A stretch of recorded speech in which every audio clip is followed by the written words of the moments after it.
Kernels of Truth, brought to you by Progress Kentucky. Thank you so much for joining us this week.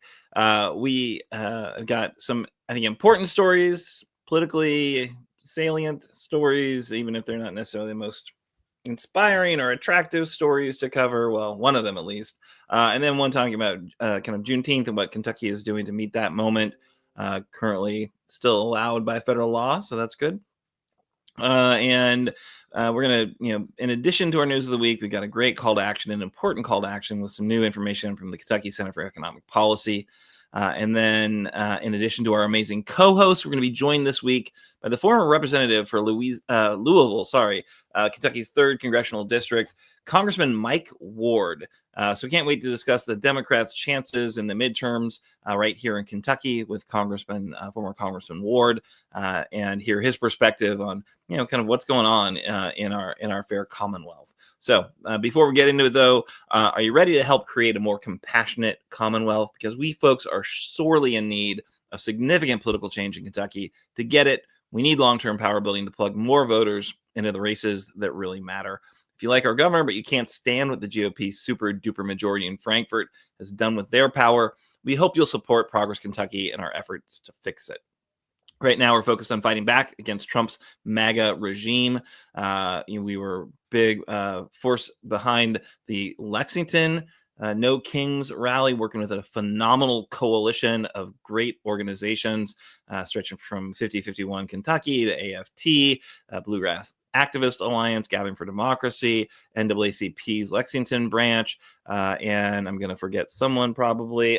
Peaceful Bluegrass Resistance, who Craig, their leader, was on the show last week. If you missed that interview, you should definitely go check it out. Not right now. But he was one of the featured speakers at the event, did an amazing job. And it was a great coalition effort. But, that's one thing we need to do. We need to stop Trump right now. We need to set the stage and build the power to make a difference in the midterm elections. We need to make sure there are, in fact, midterm elections, right? I do not trust this authoritarian instincts of this current administration. But to do all that work, it's going to take resources. So please help make a monthly contribution right now via a secure online website, Act Blue, to help turn Kentucky purple. We are really urging folks to consider making a monthly donation because we got 17 months until the midterms. And that would be a wonderful commitment. $10, $20, $15, $5, whatever. It all adds up, all creates real political change. Fortunately, none of it is tax deductible. But so do think about it. But let's check in with our co-host. Let us know who you are, where you are. What are you protesting today? You there watching live on the internet? We mean you as well. Let's hear what you're most concerned about today. Feel free to put it in the chat while we are sharing ours. I'm Aaron, coming to you from Lexington. My sign says no war. Pretty simple one, pretty important moment right now, it feels like. But yeah, let's check in with our co-hosts. Kimberly, you there? I sure am. How are you doing today, this evening, morning, wherever people may be? How are you doing? Got no complaints, really. You gonna send me some of that barbecue? Because I heard you were barbecuing earlier, and can you ship me some to Jefferson County here in Louisville, Aaron? I cannot do that, but I will think of you fondly while I eat mine. I'm sure you will. Well, I'm coming to you live, running behind as usual, from Louisville, right here in Jefferson County. And my sign says today, please, Lord, let there be peace in the Middle East. And the reason why I say that, I had a conversation with my daughter. As you all well know, she's in the Air Force, and she is in Saudi Arabia right now. And where she is located in Saudi Arabia, in Dammam, she actually works on the Saudi Air Force Base, only 200 miles from the border of Iran. And while I was talking to her day before yesterday, she actually told me that she received a notification on what I call her bat phone. It's a second phone, military phone, telling her not to go on the base or anything like that. And I said, why? She said, Mom, there's missiles flying around everywhere. Some might come over here. So she told me not to be too worried about it. The U.S. already has an exit plan for her and other military personnel where she is, if that has to happen. But in the meantime, keep my prayers up for my sign that says, please, Lord, let there be peace in the Middle East. Nice. That's awesome. And one of our freshly minted new co-host. You've done this once before, haven't you? Maybe like years, literally years ago. Yeah. All right, Annabel Nagel, you're joining us as a co-host. Welcome back after a many-year absence. Although you were just a guest like a month ago. Yeah. I'm around. Yeah, and also she often produces. So yeah, it's not like there's if you're not familiar with Annabel, you certainly should be. But we're very excited to have her this side of the camera for sure. I am not excited, but I'm glad you are. Way to fake it. Yeah. I'm Annabel. I am out of Woodford County, little Versailles, cute little town. My sign says vote. That is it. Just vote. Because we had like millions of people turn out Saturday. 13 million people. Right. Theoretically, what if they all voted? That would be cool. Midterms are coming up. We have important races up and down the ballot. Yeah, that's true. I feel like we should vote. Yeah. You're going to need to hold that sign for 17 months, though, Annabel. I got strong arms. It's okay. People are goldfish. They're going to forget. You're going to have to keep it in front of them the entire time. I can do it. I'll get it tattooed. Yeah. There we go. Yeah. I love it. Well, hey, welcome. Thanks so much for joining us. All right, let's get into the news of the week. Hold on, Aaron. Aaron. Okay. Hold on. I'm looking at the comments, and what I'm noticing in the comments is your sign and Annabelle's sign is on there, but my sign is not on there. Yeah. Do you think we should fire Parker? Yeah, fire. Yes, fire to Get rid of him. Look, there it showed up. Oh, yeah, there it is after I said something. I'll be getting with him after the show, but I love him, though. Don't fire him now. He's okay. It's hard to fire volunteers. Tough work firing volunteers, just in case you're wondering about that, the Act Blue, we hit you up for that every week. None of that goes to us. Kimberly's made some arguments that maybe, we should, compensate some of the talent. Does not go to the host, does not go to the producers. It goes to our StreamYard, the technology we utilize that they bumped up their prices a minute ago, helps us to fund all the tools we need to be a thriving grassroots nonprofit entity. We could use some more resources because honestly, the job is big, people. So I'm going to stop hitting you up, but let's just put that Act Blue link one more time in the chat, just so people have it at their fingertips. All volunteer group right here working hard. All right. Can we do the stories? The news? Is that okay, Kimberly? She's like totally out. She's like, I'm right here. Sure. Great.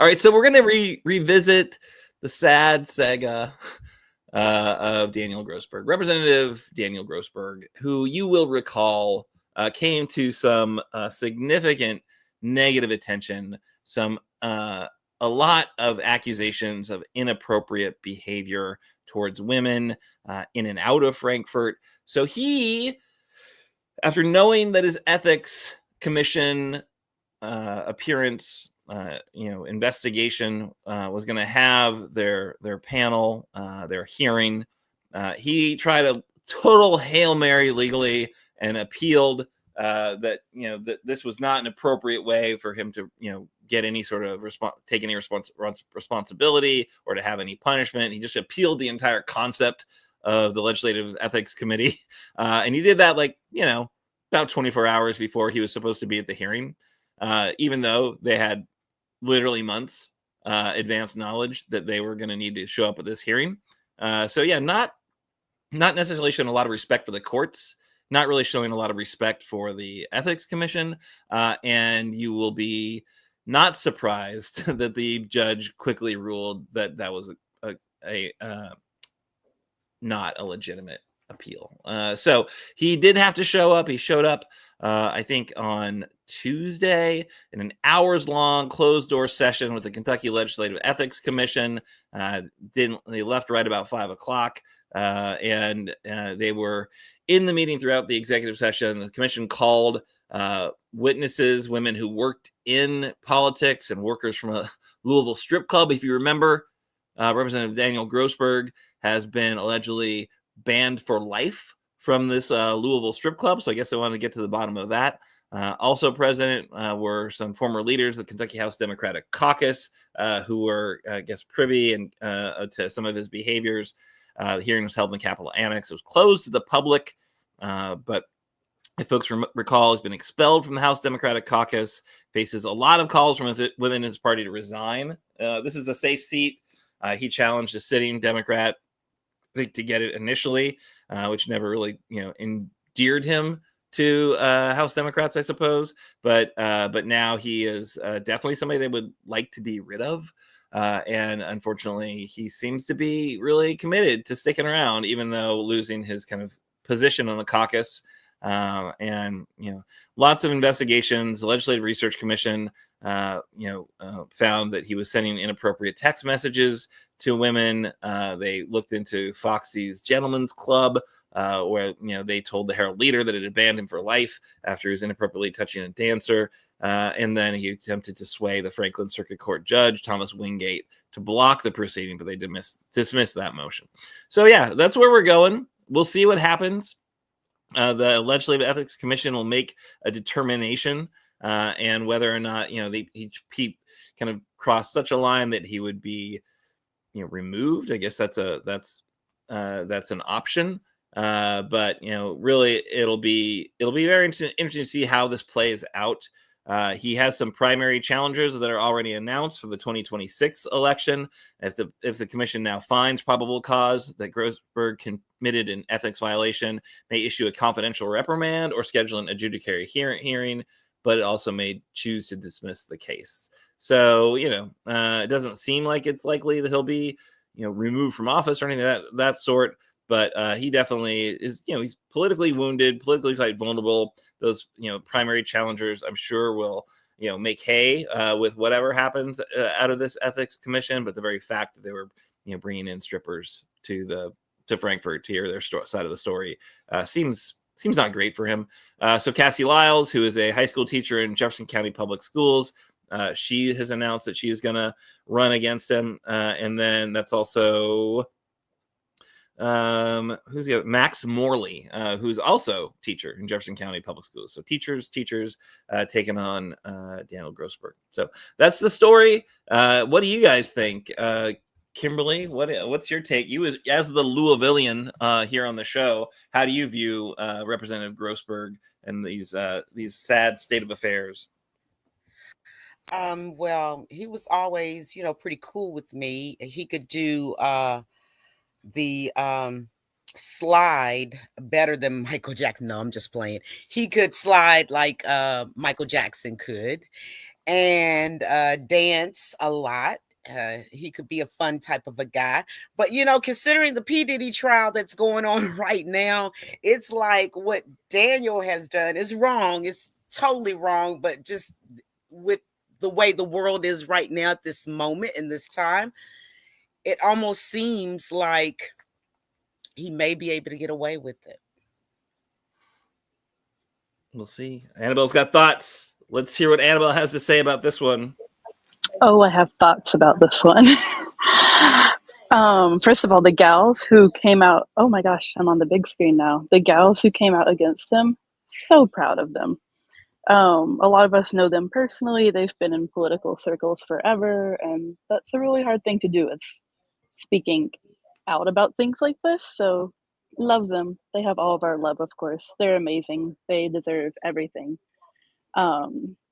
And then you mentioned Max. I know we don't endorse here, but I think Max Morley would be a fantastic representative he's one of those young Dems that have been around forever. He's done everything. He knows everyone. I am a monthly donor to his campaign, so if y'all are Biased. looking, I'm a little biased, but if anyone's looking to jump on to get this creepy guy out of there, I think Max would be a great choice. Personally, speaking personally. So yeah, we all right, here's what we do. We do not endorse in primaries is what we've generally how we've approached it. Kind of let the voters decide who they want to represent them, and then we ask the two candidates or three candidates or whatever, here's our slate of issues. Do you agree, disagree? And then we, but what we certainly have done some, primary, like forums. We have a couple of candidates, all the candidates show up. I think we've done that in the 6th district, which we'll talk about later with our guest. And then I don't know if we've done it for a state house race, but we certainly could. I don't know if Louisville's district makes a lot of sense for us because I don't know if our viewership is, it tends to be a little bit more Lexington based, I think, but I don't know. Kimberly could probably pump it up as we get a lot of Louisvillians paying attention. You could get Max to share with his candidacy with his campaign. Yes. I don't know, maybe there's a lot of Louisvillians that listen and look at our show. I will say that. All right, most definitely. Yeah. Hey, we got 9 people watching right now live, which most of our viewership or listenership comes from the podcast later. But some folks are watching live right now. I'd love to know where you are. Like, leave a comment. Let us know what city you're watching from. Because good to know for our which political races we spend the most time talking about. All right, so let's move on. Daniel Grossberg was on the show, was a great guest. Did not know about the creepy behavior, and I'm with you, Annabel. Power to the women for standing up and speaking up because that's not easy to do. Also, going to throw a little shade on the Fayette County Democratic Party because party entities throughout the state made very clear statements about Grossberg, its behavior, what they wanted done. And I will say this. I think the Fayette County, we ultimately got them to say something. It was a little mealy mouth. It was not terribly strong. And I thought that was a little bit disappointing. Also, somebody did point out to me that one of the speakers at the No Kings rally was somebody who's been a very determined and dogged representative of Representative Grossberg, in this case, Anna Whites. It was an attorney. We did not have Anna Whites come on No Kings to talk about Daniel Grossberg. She did, I think, an awesome job talking about, medical coverage, because she does some medical coverage law as well. So, she brought her expertise to that issue. But, if you know Anna Whites, she is a principled person for sure. Hey, Susan's here from Berea. That's awesome. Welcome, Susan. Always a pleasure to see you in the chat. All right. So let's move on to story number 2. Big day, either tomorrow or, again, if you're listening to this later, today or yesterday. But yeah, what's time? Dr. Cecil Jones, what do you got for us? Oh, thank you, Aaron. That just feels so good to say that. What I have going on is Juneteenth is officially today and will continue over the weekend. And a lot of people, if they don't understand what Juneteenth is, please, I cannot tell you the exact dates, but the Emancipation Proclamation was for also the slaves being freed. However, in Texas, nobody told those slaves in the whole state of Texas. So it was about 3 years later.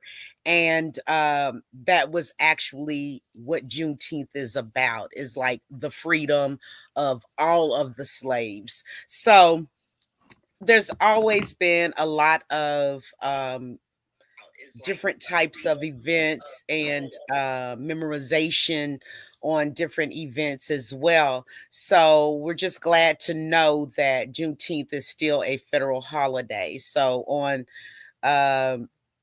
tomorrow, which will be Thursday, possibly, there will be no mail. So actually, our governor has gotten involved in this, and we have a new Kentucky Tourism Trail Showcase showcasing Black history and heritage. And we're so happy about that. It comes from the Kentucky Lantern. Our governor, our great governor, Andy Beshear, joined state tourism officials, historians, and the CEO of Muhammad Ali Center, Devon Holt, who I know very well. And they unveiled a new statewide tourism trail showcasing Kentucky's Black history and heritage, which it is rich in a lot of that. I know that for a fact. So the Kentucky African American Heritage Trail highlights 57 sites ranging from Hotel Metropolitan in Paducah to the National Underground Railroad Museum in Maysville to the Lynch Colored School in Harlan County. Devon, who is the president and CEO of the Muhammad Ali Center right here in Louisville, praised the state tourism officials for leaning into important aspects of our past here in Kentucky, while others have attempted to disconnect us from our history. And that was just a really nice way of saying how Trump is trying to disconnect any minority their history. So they had this big gathering at the Muhammad Ali Center, and they were really talking about how this is to help people, to inform people, and also the significance of the history that has gone untold and uncelebrated until now. So while there's just, a few Black people in this state that enjoy the fame and notoriety of like Muhammad Ali, who was an acclaimed boxer. I think everybody knows who Muhammad Ali is. And he very much was an activist, coming right here from Louisville. And he said that we make those contributions, but he also credited a lot to Kimberly Clay, the Kentucky Department of Tourism's Director of Cultural Heritage, for putting together the trail. So they're saying it's not easy researching. It's not easy putting together information. It's not easy to promote what you know is important. But because of Kimberly Clay, we do have a platform that everybody will have access to. So our governor, who introduced the speakers, he was actually at the Muhammad Ali Center. He connected Black history sites around the state, and he said the trail is a commitment to preserving these important stories. We give kudos to our governor for recognizing that. So also, for the Juneteenth federal holiday, which is June the 19th. He made an executive order that he signed, which was last year, to also make it a state executive branch holiday. So it commemorates, as I said, the end of slavery in the United States. However, our governor criticized the GOP-controlled state legislature for repeatedly refusing to recognize it as a state holiday. So there was a bill filed last year by a Democratic state senator to make Juneteenth a state holiday, and it did not even get a hearing on the floor. So this is a great opportunity for everyone, not just Black folks around the state, but for everyone to celebrate and educate ourselves about our local history that has far too long been overlooked. So our governor is in on it. Devon Holt is in on it. Kimberly Clay is in on it. So it's going to be a fabulous, fabulous thing. So keep your ears and your eyes open about it, because it's going to be coming up really, really soon. That's awesome. Yeah. And that trail, and I'm just going to, look, I love some Kentucky marketing as much as the next Kentuckian, but the whole Bourbon Trail, this trail, they are marketing opportunities. There is no trail. It's just a map. It's a map. It's not a trail. You don't get to go hiking between these things. Just so everyone's clear about their expectations here. Just playing the expectations game. But in Lexington, we have got our Freedom Train. So this Freedom Train Committee, with Lex Arts, with the city, they are going to be unveiling tomorrow the Towards Freedom sculpture by Basil Watson, Really awesome. It's a centerpiece in the first phase of a monument dedicated to Lewis and Harriet Hayden, two of Lexington's enslaved folks who became famed abolitionists, were part of the Underground Railroad, which is really awesome. It's being unveiled tomorrow at 11 a.m. It's at the Lexington Traditional Magnet School. That's at 350 North Limestone. And the No Kings folks, who I think wanted to make Trump's attack on DEI, his illegal attacks on DEI, kind of a centerpiece of some of that work, because that, the proximity to Juneteenth and the event date that we had this Saturday. So we're encouraging all the folks who came out to No Kings to come and check this out. It's a pretty awesome, beautiful, kind of it lifts up the values that we really care about as a movement. Excited to see that, Lexington Mayor's Linda Gordon, Kentucky Governor Andy Beshear will be there, and should be, I think, a powerful moment. So if folks want to come and meet us at 3rd Street Stuff, and some of the groups, some folks from Progress Kentucky will be there. Some folks from the other groups will be there. I don't know if DJ is going to be there. I see DJ in the chat and watching the show. Maybe he can tell us if he'll be there from 5051 Kentucky.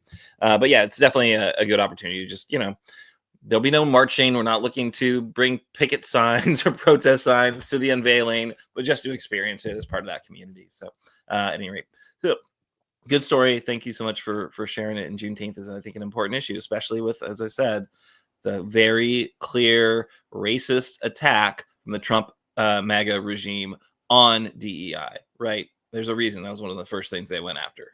It's not because they're concerned about fairness. They are just racist. I'm just going to say it. All right. Any other thoughts about the trail? I think it's a great idea.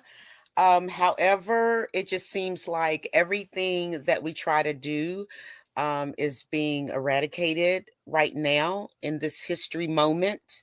Did you all see, wait a minute, did you all see the parade, the military parade?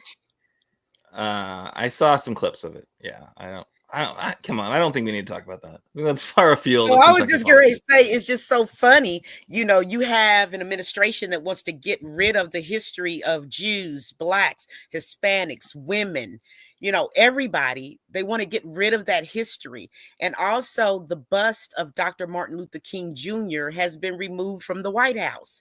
So when we have opportunities like this trail or anything for any minority group, and we can preserve our history and get it out there when they are definitely trying to take it away, it's a major, major win. Like, this feels so good to me right now. And if it was an Hispanic trail, I would feel equally as good right now. But I'm just saying, they want to get rid of everything, but we're having a parade that nobody was interested in. I forgot the parade was happening until my uncle says something like, it was nobody there. I'm like, figures. He fell asleep until he was woken up by a squeaky tank or something. All right. So yeah, let's move to the next segment, because I'm really excited to this guest, and kudos to Kimberly for lining him up, but very thrilled to be bringing on the show former Louisville Representative Congressman Mike Ward. Mike, welcome. Thank you so much for joining us here on Kernels of Truth. Glad to be here, and I'm glad I got the memo about pink shirts. Well, I saw you earlier, so I'm going to go change my clothes. I'm going to match the guest. All right. So you were a state lawmaker at a time of significant Democratic majorities in Frankfort. Then you ran for and won the 3rd District in 1994 before being displaced by Ann Northrup. That's the same seat that John Yermuth won back for the Democrats. It's now held by Representative Morgan McGarvey. But you've remained engaged in politics and communicating about politics with the long-running radio show in Louisville. You really have just done a lot in the world, and we're excited to get your perspective on Kentucky politics and, maybe even a little bit of the kind of national stuff as well. But thanks so much for joining us. And how would you characterize the political landscape that we're seeing right now? Like, how different is the Democrat versus Republican dynamic now versus when you were active in party politics in Frankfort and DC? Well, you mean like day and night, up and down? It couldn't be any more different. when I was elected 30 years ago, 30 plus, the Democrats had a 72-28 majority in the House, had a 30-8 majority in the Senate, roughly. It fluctuated a little bit, but those were the numbers. So we had the opportunity to make laws, we Democrats, and we took it very seriously. I took it very seriously.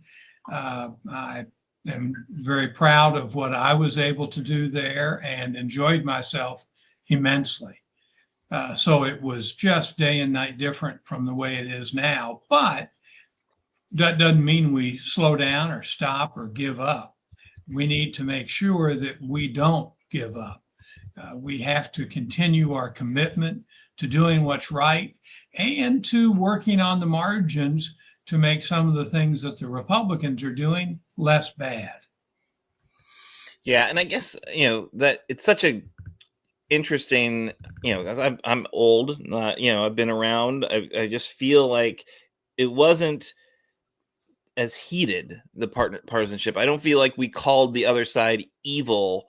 Where you spend a lot of time telling people how, that your opposition were like demons and evil people and doing horrible I just feel like the rhetoric and the vilification of the other side has gone like times 11 from wherever it has been through the history of our maybe I don't know the entire history of our country. I'm not that old, but I definitely feel like it's pretty heated right now. What do you think? Well, it is. It's worse than it's ever been. And it was not nearly that bad, although the time that I've been in public life is remarkably, is a day and night change from how it was just when I started. And I say that because I know you all are students of history, and people who will pay attention to a podcast like this certainly are also. Newt Gingrich really began the vilification. Now, that was in the mid-'80s in Congress. Remember, though, Richard Nixon had as a vice president Spiro Agnew, who began calling the press bad, began, really, I'm trying to think of the right word, really vilifying the media. So that was in 69, 70, 71.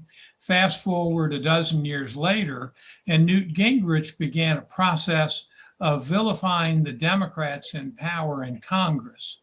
We were in a pretty strong majority in the U.S. House. The Senate, throughout all of history, has bounced back and forth, but the House had long stretches of one party or the other in charge. Newt was a backbencher and saw that his best way of getting attention was to lob grenades.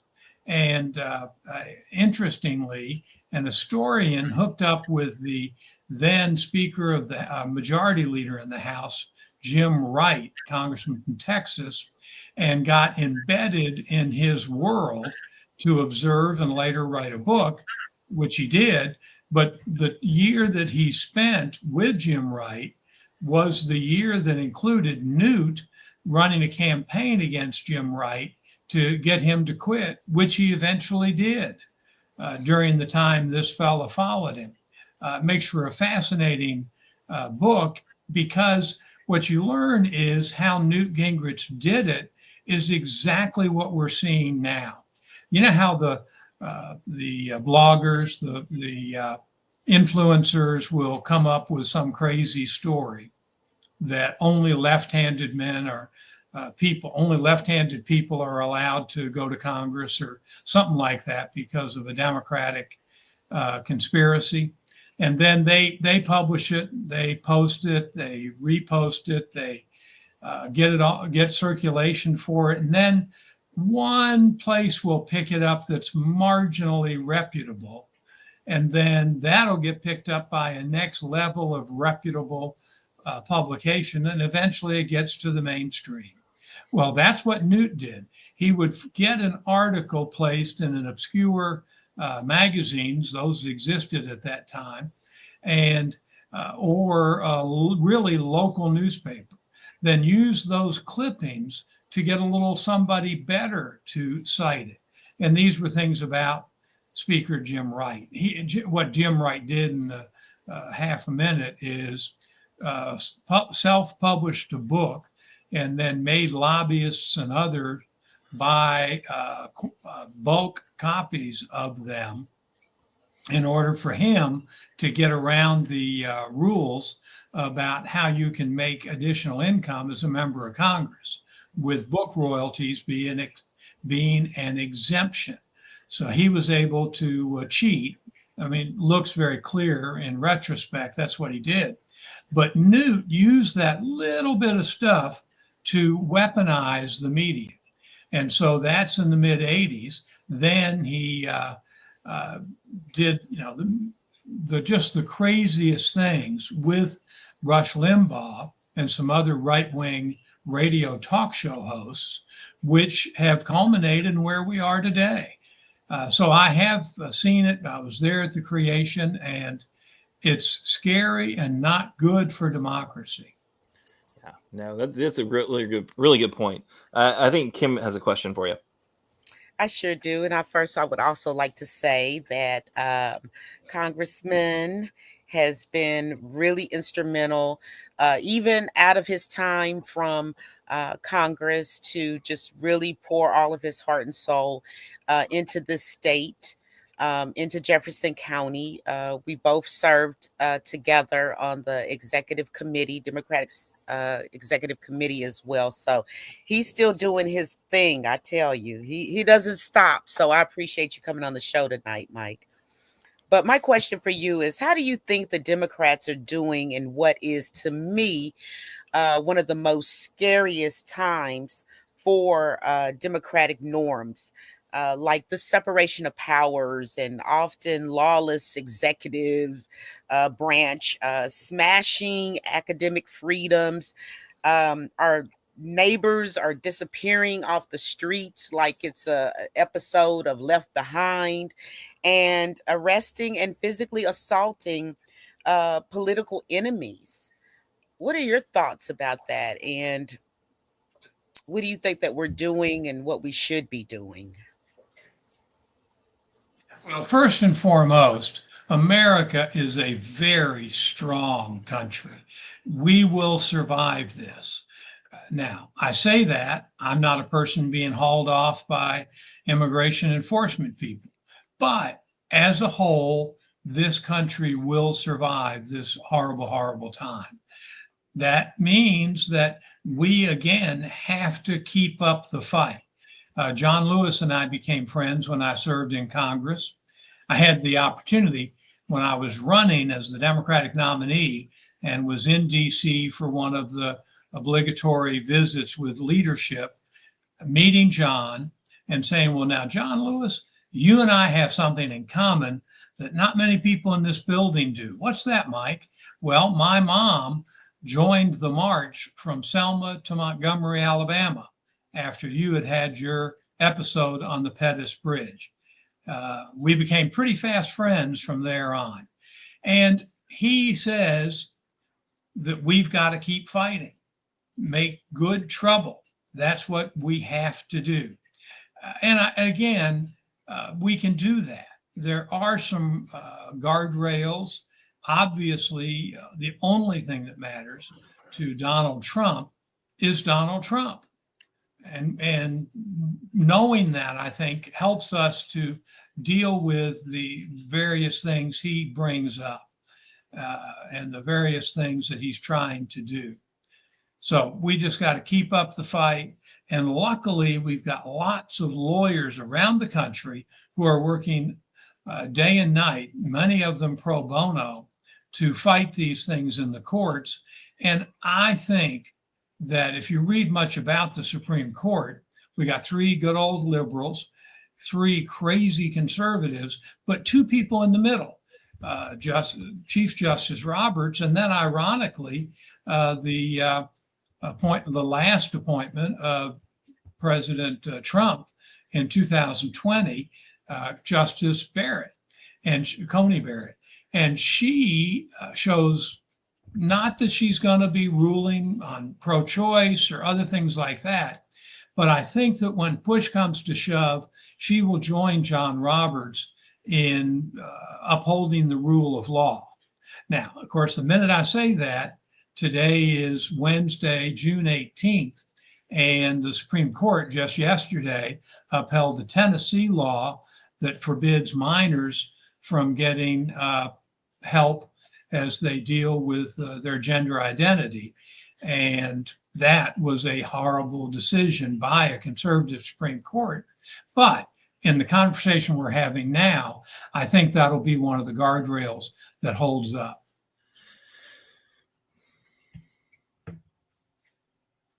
Annabel, I think you got a question for the congressman. I do.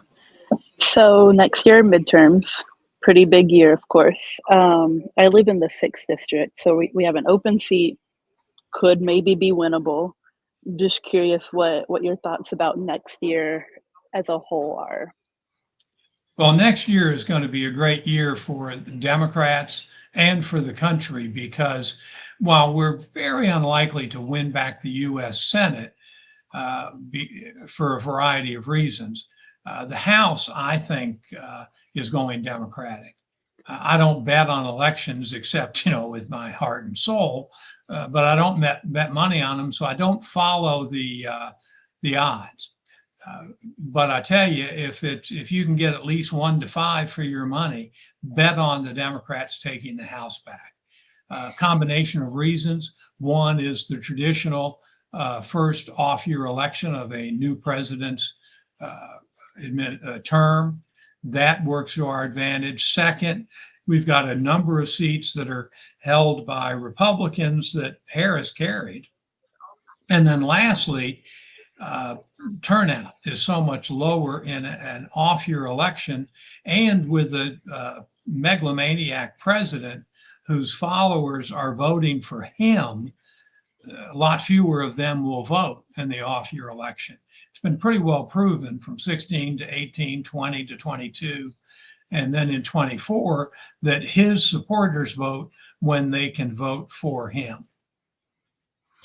What are your thoughts about the 6th district? And we're not going to be gambling. There's no betting on the outcome. Speak freely. But, we've had longtime friend of the show, former state representative Sherilyn Stevenson, on since she announced her candidacy for that seat, which, of course, was last, competitive in the first Trump midterm. My personal introduction to Kentucky politics had just moved up here in 2018 to see that kind of, there was the Women's March. There was a real sense that there was anger at what Trump had been doing. I feel like that anger is, times 10 right now, because he's just so, I think, unleashed really, and not working against some of his handlers and kind of adults in the room. There are no adults. The adults are the ones who are actually just looking to advance the most extreme Project 2025 elements and are doing it quite, I think, unfortunately, effectively. So, it seems like the blowback might be bigger than the last midterm for him. This district is, it was like 3.5 points when Amy McGrath ran against a sitting congressman. Now it's an open seat. They've changed the seat a little bit. I don't know. I'd love to get your thoughts on the 6th district and whether it's something that can be held by a Democrat again. Oh, absolutely, we can win the 6th district. It's not going to be easy. It's not a guarantee. But if things go as they should, the way I've described this upcoming election in 26, we should win the 6th district.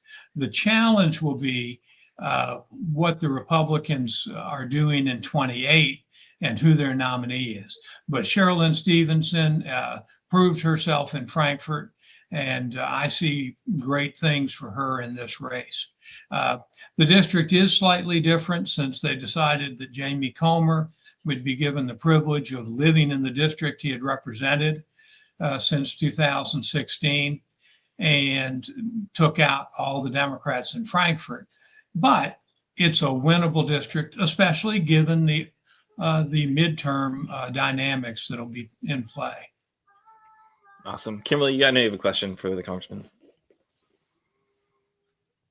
Of course I do. Congressman, I want you to tell us about Blue Wave America, and also explain to us, because when people have heard of PACs, but when I ask them, do you know how they're started? Do you know what they are? Is there transparency in a PAC? Most people can't answer those questions. So I thought it would be important to talk about Blue Wave America, and also for you to maybe explain for us briefly about PACs. Well, during we did a little mic and video check, and I reminded everybody that during a mic check, you should call me Mike. And of course, I mean that for the whole show, call me Mike. And Kimberly, thank you so much for reaching out to me to invite me onto the show. Thank you again. Political Action Committee, PAC, a PAC, was a result of the Nixon resignation and crime spree involving political campaign finance that enshrined corporate giving and allowed not direct corporate giving to campaigns, but the most common PACs are PACs that are run by a corporation to get their employees, and the same with labor unions, to get their members to throw money into a pot and then have the leadership decide how their interests are best furthered using that money to support those who run for office. Blue Wave America is a PAC that I started almost 4 years ago that is an independent expenditure PAC that I created to do more in rural America. I was working on a campaign in Georgia of a woman who was planning to ran in the Democratic primary to oppose Marjorie Taylor Greene, which is the upper left-hand corner. The northwest corner of Georgia. It's the least diverse congressional district in Georgia, has a lot of very rural terrain. And my candidate, a great woman named Wendy Davis, not from Texas. This Wendy Davis was a city councilwoman in Rome, Georgia. She was mounting this campaign and is deeply committed to grassroots. But she said that even in those counties, even in the races in Georgia in 2000, as you'll remember, we won 2 Senate seats in Georgia in 2000 because there was a special to replace a guy and the regular term where we got John Ossoff and Raphael Warnock elected. And even in that race where they had more money to spend, I mean, they could have thrown it out the windows of airplanes and still had money left over. They did not embed people in the rural counties. They parachuted people in the last 6 weeks, and that's not how you organize generally, and it's certainly not how you organize in rural America. So I learned from that and started my super PAC, Blue Wave America. I bought some lists of donors and started sending out emails, hired a company that does it very well. And we had over 50 people hired last fall. We worked in 150 counties, Wisconsin, Michigan, North Carolina, Pennsylvania, where we targeted those 150 counties that are ruby red and very rural.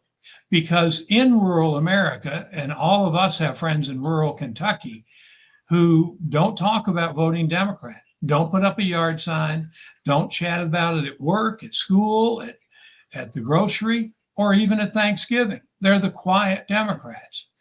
They don't know who their neighbors are who are equally supportive of our policies. So what our field organizers have done, and I've got 9 of them right now in Virginia working toward November, is empower and organize and create the kind of structure we need all across rural America to get our vote out. The best way of picturing what we can do those 150 counties had 1 million votes cast for Joe Biden in 2020. So that was our basis. That's how we began the project. Found the best Democrats among those who had likely voted for Biden. And you all know there are plenty of tools that help you predict how a household's voting, in addition to if they have partisan registration in their state, to get them to be part of the fight, to get them to organize. And we use all the modern tools like Mobilize to bring people together. And it's just been great. I'm very proud of the work we're doing, and we're going to go into 26 in a big, big way. That's great.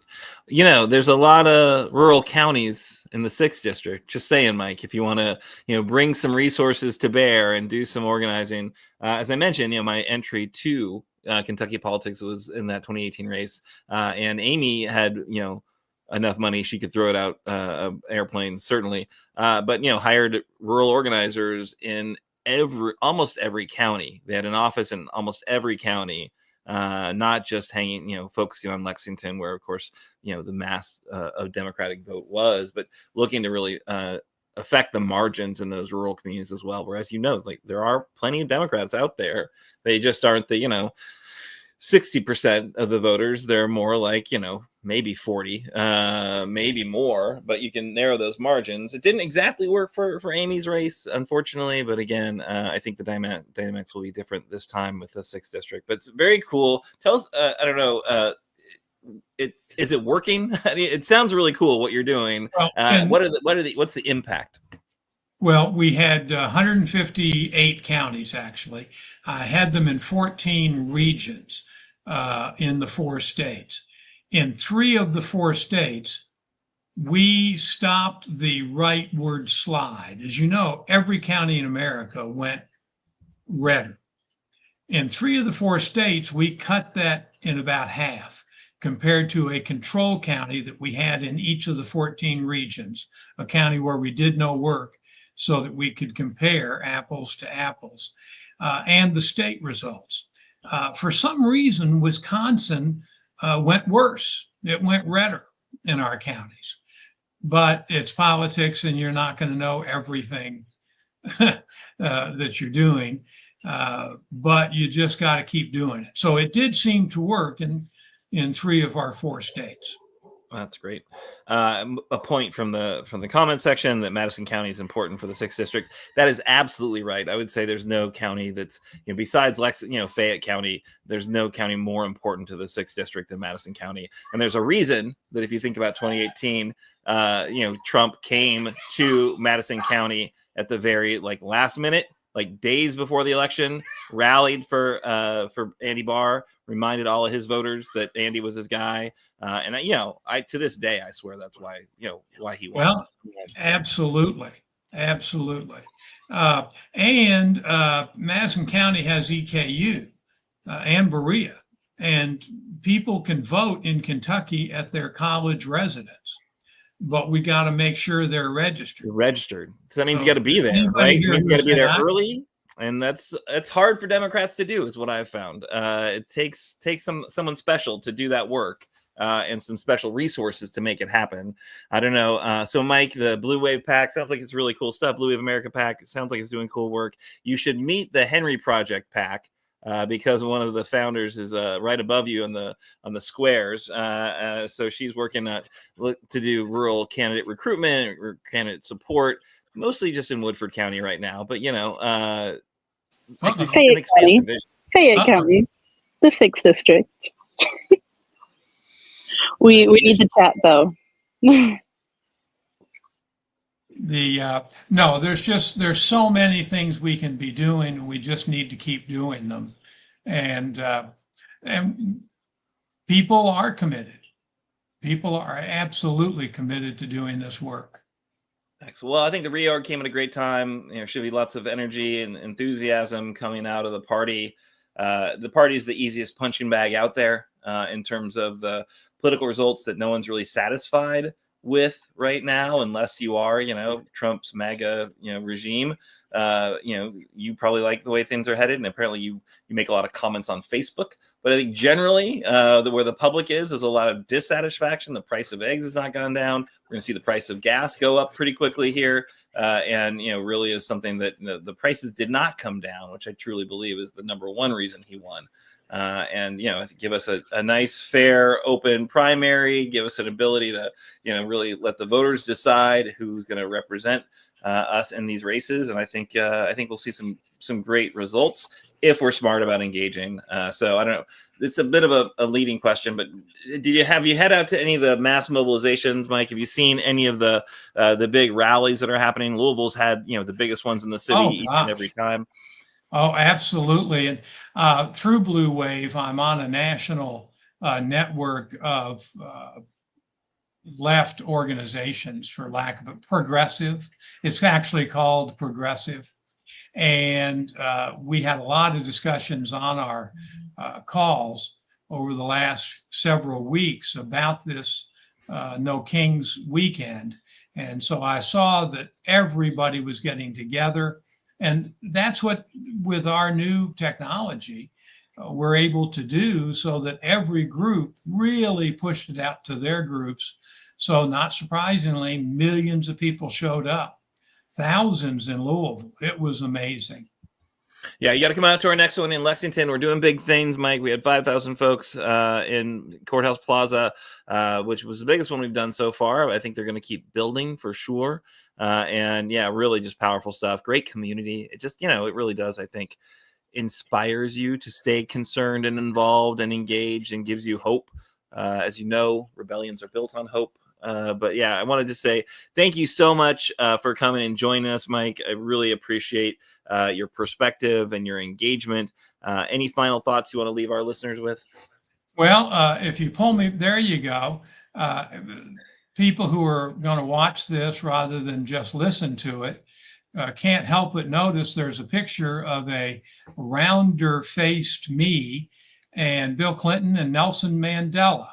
So I love getting to show that off. I met Mandela when he got the Medal of Freedom in the U.S. Congress. I was then Associate Director of the U.S. Peace Corps.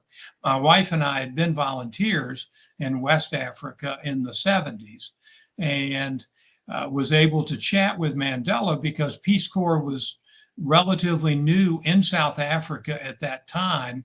And he was a huge, huge fan.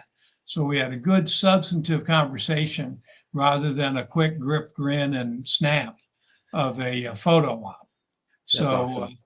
Thanks for giving me the chance to show that off. No, that's a phenomenal picture and a wonderful story, and what an amazing amount of history you've been able to experience. And thank you so much for coming on. Appreciate your perspective. I'd love to have you back as this kind of political landscape continues to shift, and we got 17 months between now and the midterms. I feel like there's probably new conversations we could have in that time, sir.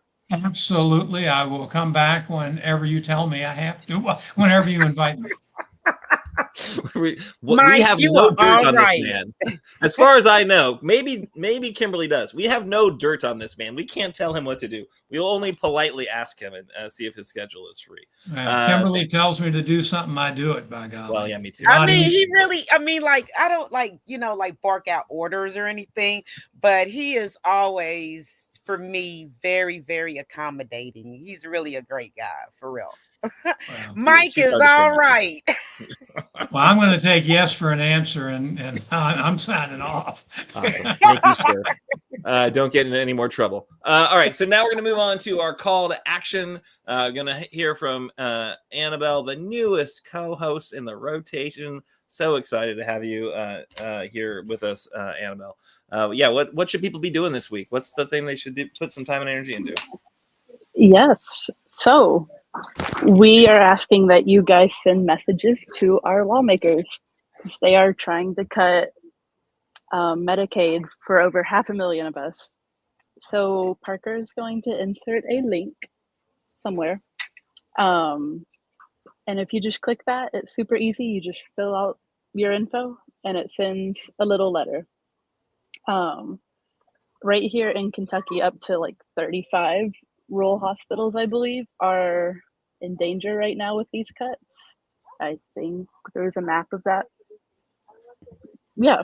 So if you look at this map, it is basically only rural Kentucky, specifically Eastern Kentucky, that is in danger. So yeah, we need to stand up for Medicaid. We need to fight this one. Click the link. Nice.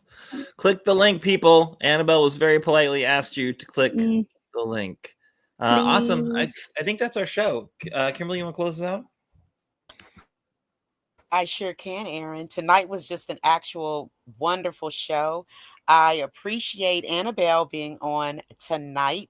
I really, really, really love Annabel. She does so much for the community and for the state of Kentucky, and I'm very honored for her to be our newest co-host on Kernels of Truth.